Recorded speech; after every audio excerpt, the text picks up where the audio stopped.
Buenos días, muy buenos días. Cuarta parte de esta lección. Vamos a sacarla aquí. Esta lección número 21. La verdadera iglesia.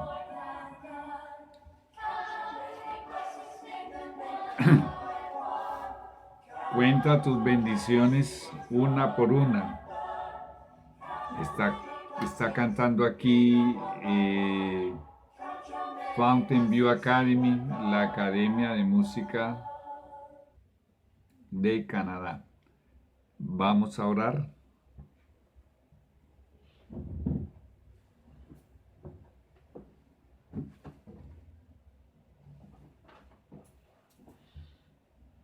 Estoy de regreso.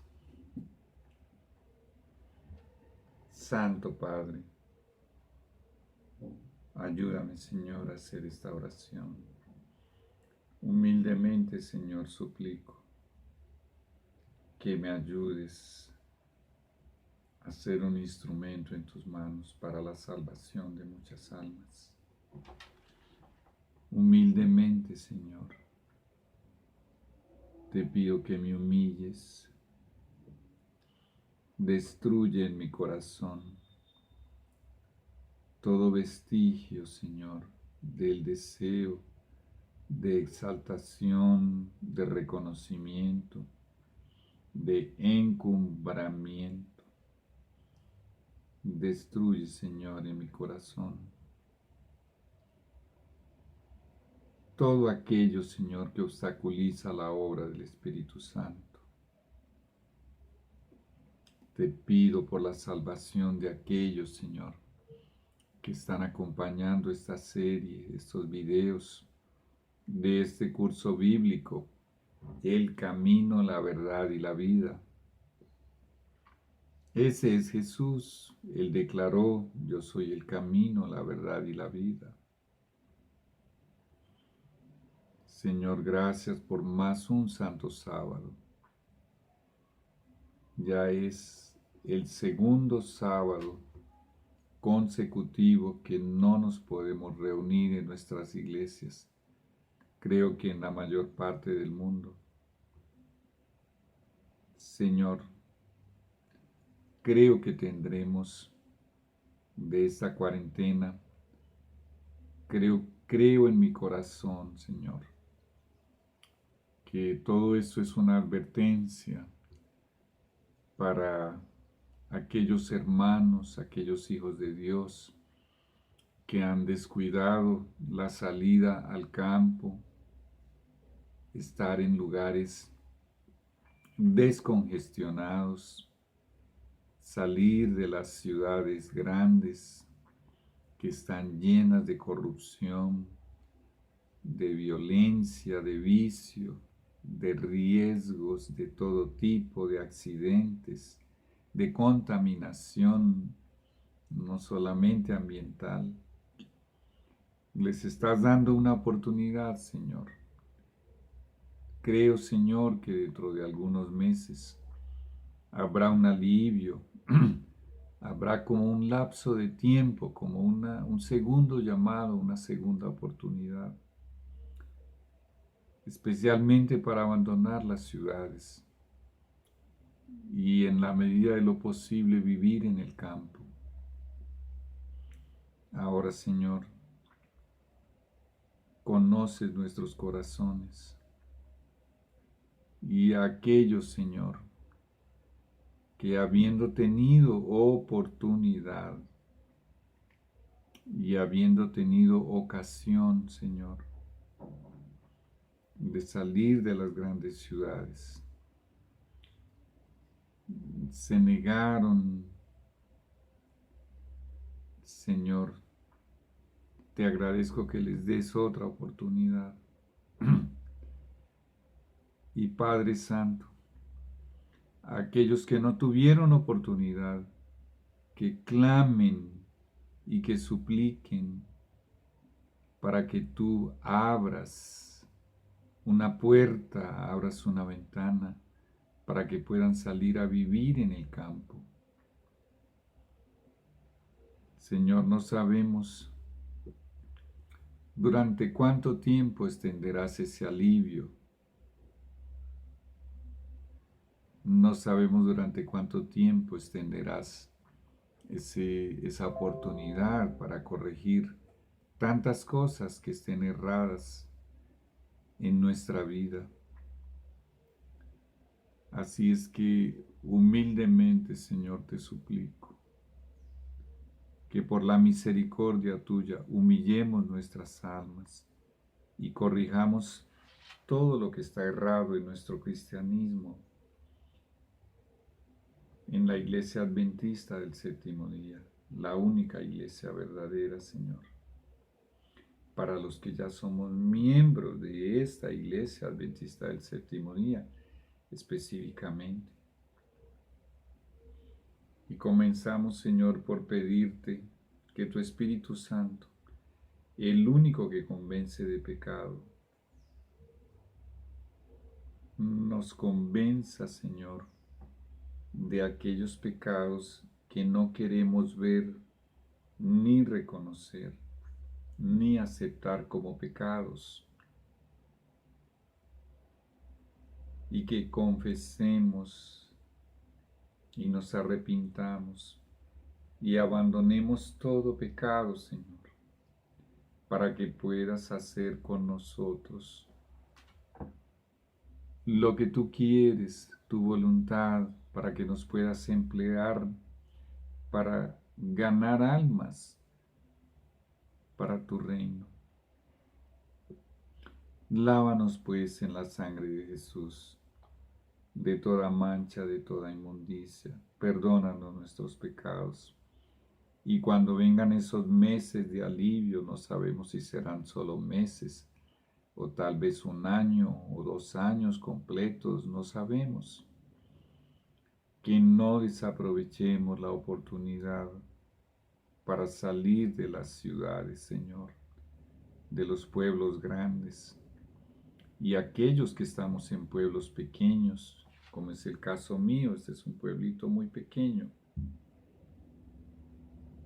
Señor, que nos des una oportunidad para ir para alguna finquita. Tú sabes que yo no tengo medios económicos, pero Señor, tú puedes abrir las puertas para que vaya para la finca de algún hermano, de alguna familia.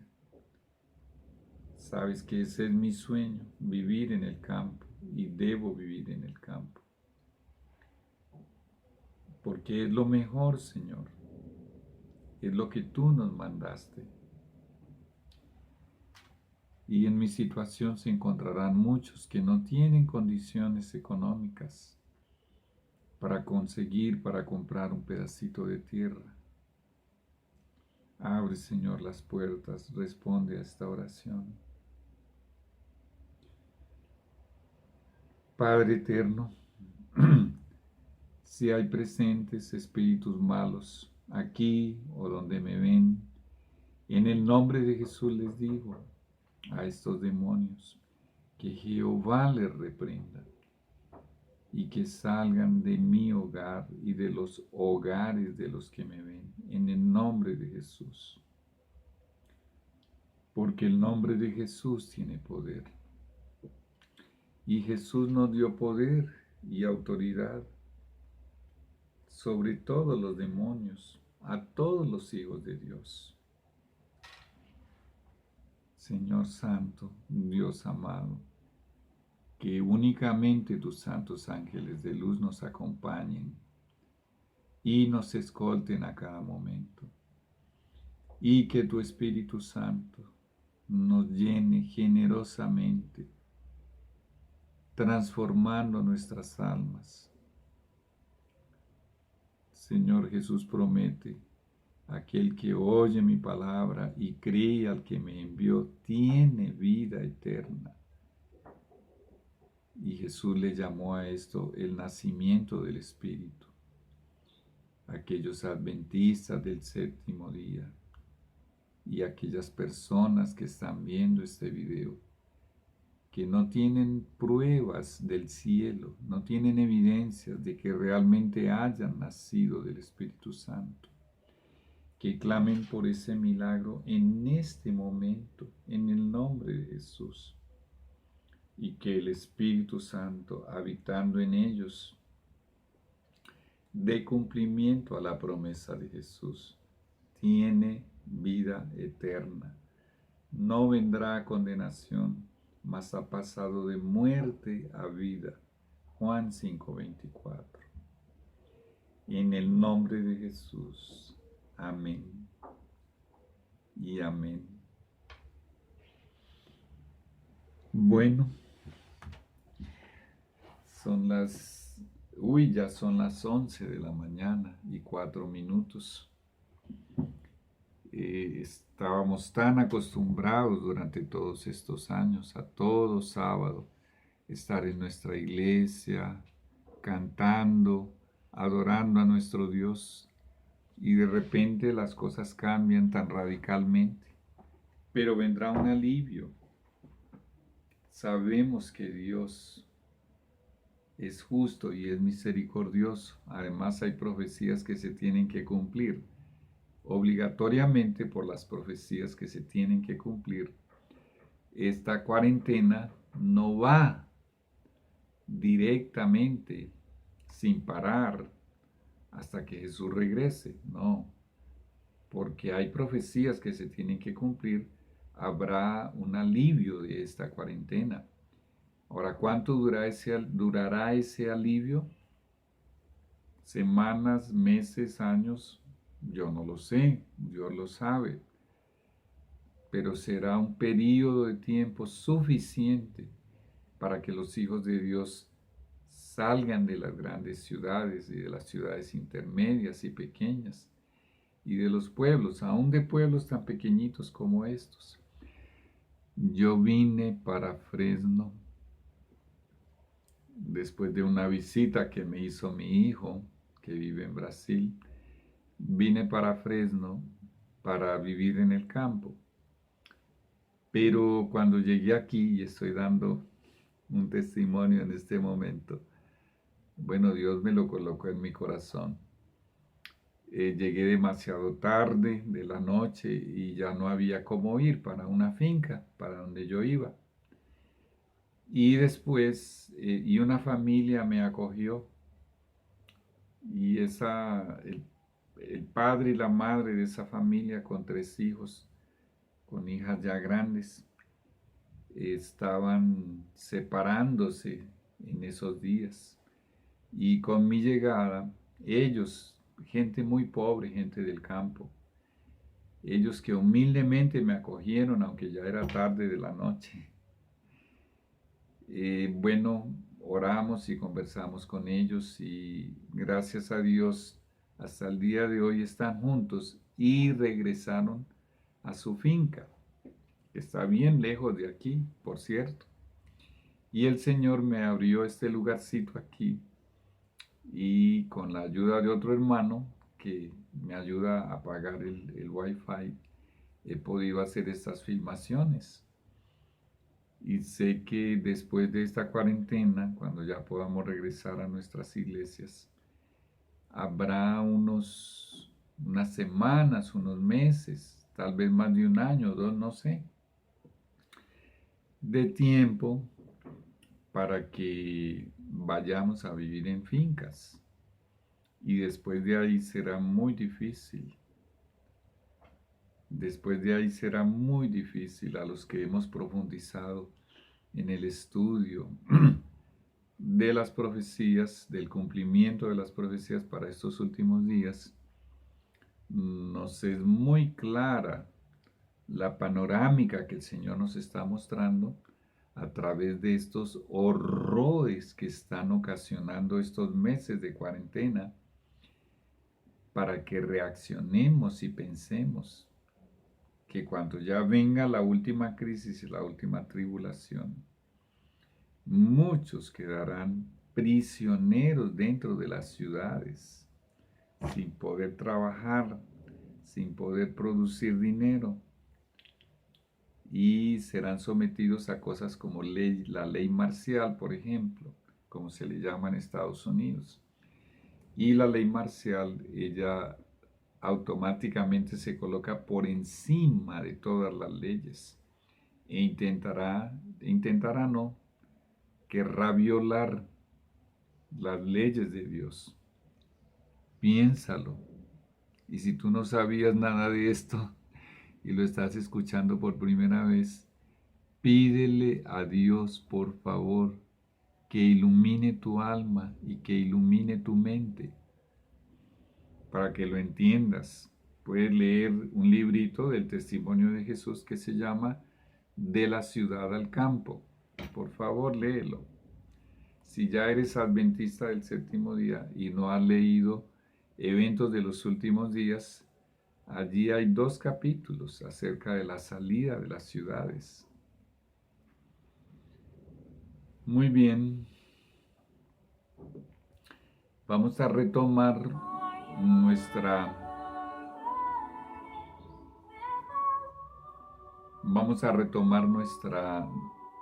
lección número 21, la verdadera iglesia.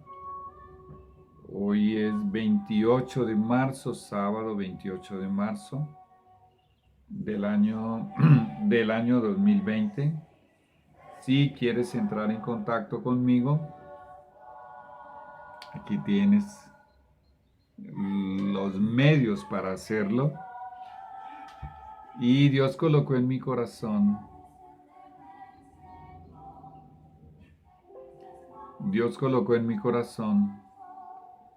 traer algunos de los textos bíblicos que se refieren a Cristo como la roca y declaran que Cristo, que Jesús, el Hijo de Dios, Jehová, Jesús tiene ese nombre, Jehová, es la roca, para que no haya ninguna duda en nuestro corazón acerca de que Pedro nunca fue esa roca. Cuando Jesús le dijo a Pedro, ciertamente, pero yo también te digo que tú eres Pedro, y sobre esta piedra o sobre esta roca edificaré mi iglesia, no estaba diciendo sobre ti, Pedro, edificaré mi iglesia. Pobre Pedro. ¿Cuándo iría a aguantar el ataque de Satanás y de todos los demonios si Cristo hubiese edificado la iglesia sobre él? Cristo es Dios y él nunca habría hecho una cosa de esas. Recordemos qué fue lo que Cristo realmente le dijo. Sobre lo que acabas de decir, que yo soy el Cristo. ¡Wow! Sobre la declaración que acabas de hacer, de que yo soy el Cristo, el Hijo del Dios vivo, declaración que Natanael había hecho a oídos de Pedro 3 años atrás, cuando Natanael fue reclutado, ya lo vimos. Sobre esta afirmación de que yo soy la roca, pues bien, sobre esta roca eterna, viva, divina, edificaré mi iglesia. Eso fue lo que realmente Jesús le dijo a Pedro. Y Satanás, a través de la iglesia de Roma, distorsiona completamente el sentido de esta declaración de Jesús. Inclusive llegó tan lejos el enemigo de Dios que cometió la blasfemia de declarar que Pedro fue el primer papa. La declaración de que un hombre sea el papa, sea padre, contradice las palabras de Jesús, quien nos dice, sea padre en el sentido espiritual, religioso. Papa significa padre. Y a los sacerdotes ellos se hacen llamar padres en el sentido espiritual, religioso, bíblico. ¿Qué quiere decir llamar a un hombre padre? espiritualmente hablando, que Él tiene dominio tiene el poder y el dominio sobre tu alma, sobre tu fe religiosa y sobre tu conciencia. Porque Padre, nos dice Jesús, en esta tierra no llamemos a nadie en el sentido espiritual, ¿ok? Solamente a nuestro Padre que está en los cielos. Entonces mire a dónde llegó ese sistema romano católico, de hacer llamar a los sacerdotes padres. O sea, que la persona crea que ese individuo de alguna forma tiene alguna connotación divina o está en el lugar de Dios. Bueno, de hecho, al Papa se le llama en la Iglesia Católica que es Dios. Y los títulos que tiene solamente le corresponden a Dios. Por ejemplo, Santo Padre, solo a Dios le cabe un título tal. Pontifex Maximus, Sumo Pontífice, solo a Dios le cabe un título tal. Específicamente ese título es de Jesús. Y entonces, Pedro no fue ningún primer papa, que el papado comenzó a formarse con la metamorfosis del Imperio Romano, que se transformó en Iglesia Católica Romana. La enorme mayoría de los cristianos de la Iglesia Apostólica apostataron, abandonaron a Dios y querían un sistema religioso que fuese más agradable para el pecado. Y el diablo les dio lo que querían. Pero hubo un remanente que se mantuvo fiel y no se unió al Imperio Romano para formar la Iglesia Católica Romana. Y ellos fueron perseguidos sin misericordia, ellos y sus descendientes, hasta 1750 aproximadamente, hasta el año 1750 más o menos, y a través de la Inquisición católica, de las persecuciones, de las guerras contra los cristianos, de las cruzadas, organizadas y financiadas por la Iglesia Católica. Alrededor de más de 150 millones de cristianos fueron masacrados por ese poder. Ese poder que perseguía y masacraba a esos cristianos es la institución que en Apocalipsis se llama Babilonia.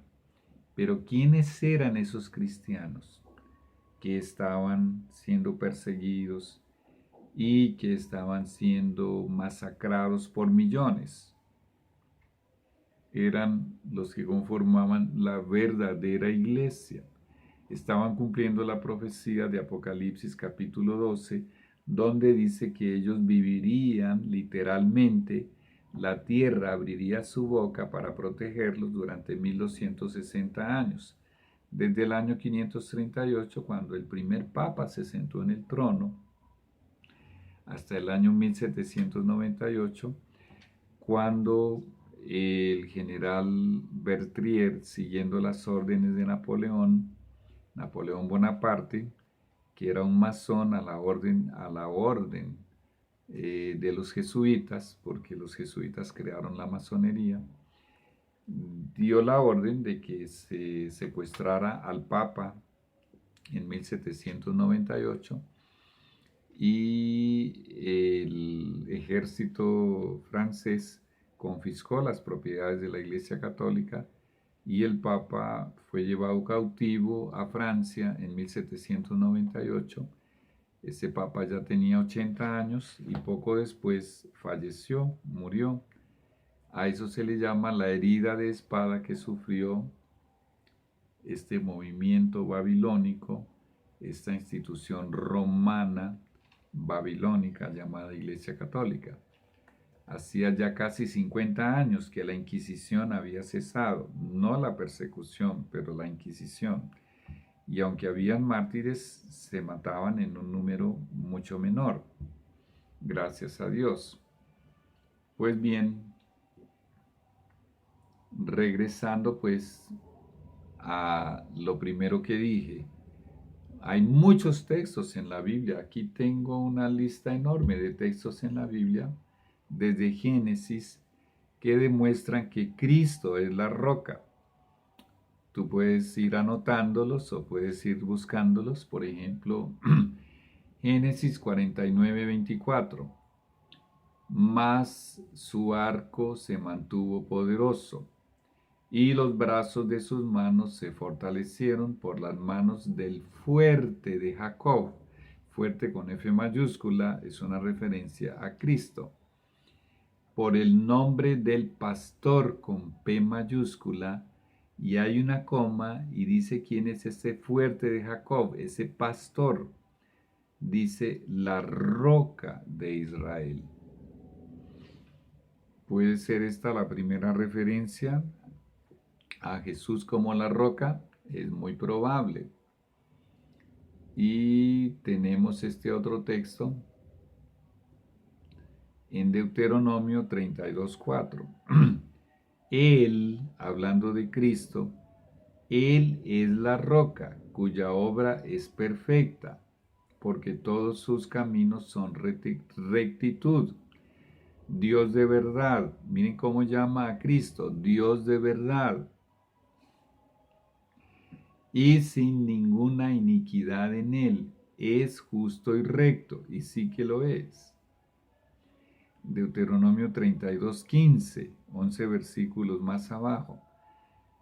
Pero engordó Jesurún y tiró coces. Engordaste, te cubriste de grasa. Entonces abandonó al Dios que lo hizo y menospreció la roca de su salvación. Este texto está diciendo que la roca de nuestra salvación, nuestro Salvador es solo Jesús, que Él es el creador y que Israel lamentablemente lo menospreció, triste y dolorosamente, pues llegó a matarlo. 3 versículos más adelante, Deuteronomio 32:18. De la roca que te creó te olvidaste.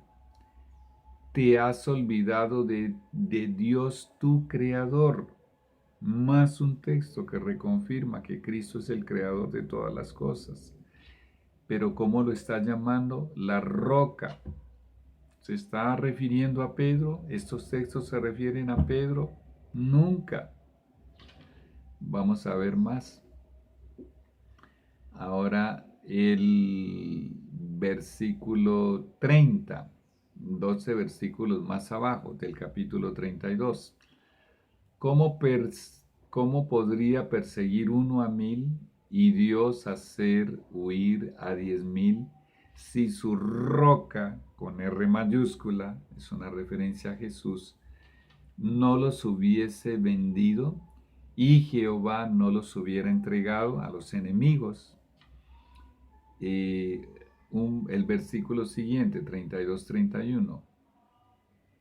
Porque la roca de ellos, con R minúscula, de los enemigos, no es como nuestra roca. Ahora esa R es mayúscula. Está hablando de Jesús. Y aún nuestros enemigos son de ellos jueces. El 37, 32-37. Perdón. Ahora vamos a segunda de Samuel, esa referencia no es. Segunda de Samuel 22:2. Jehová es mi roca y mi fortaleza y mi libertador. Aquí nos dice que es Pedro, es Jehová.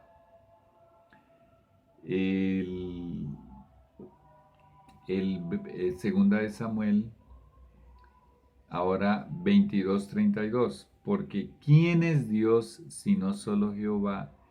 ¿Y qué roca hay fuera de nuestro Dios?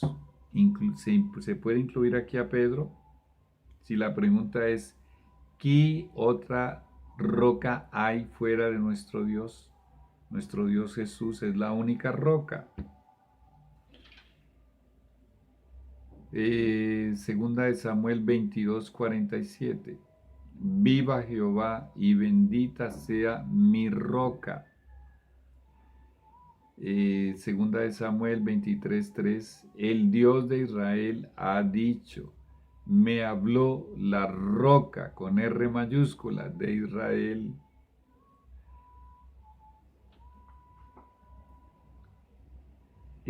Salmos 18:2, Jehová, roca mía y castillo mío.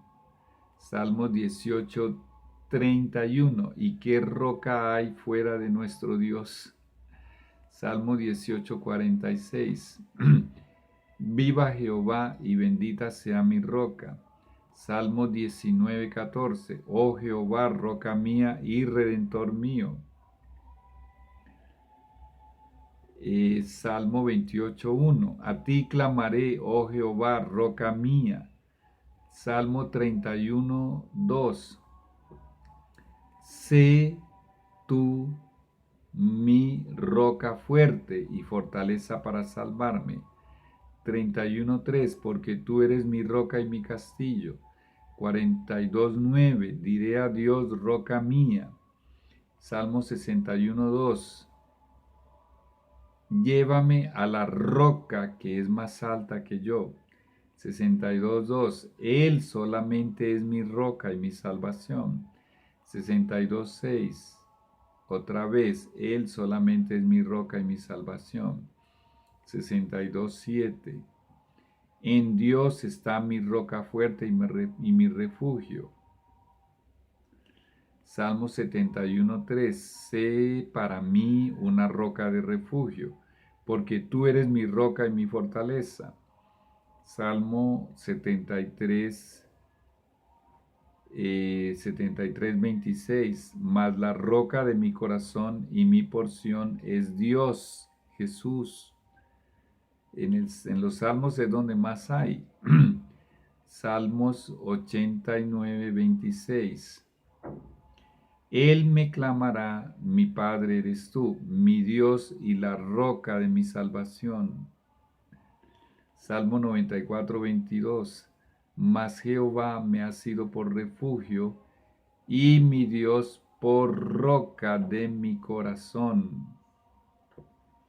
Bueno, y podríamos seguir leyendo en Isaías, en Habacuc 1:2, en Habacuc, bueno, y también en el Nuevo Testamento, en muchos lugares se menciona a Jesús como la roca. No hay ninguna duda. Cristo, Jesús, es esa roca. Ya continuamos con la parte 5 de este estudio, la verdadera iglesia fundada sobre la verdadera roca.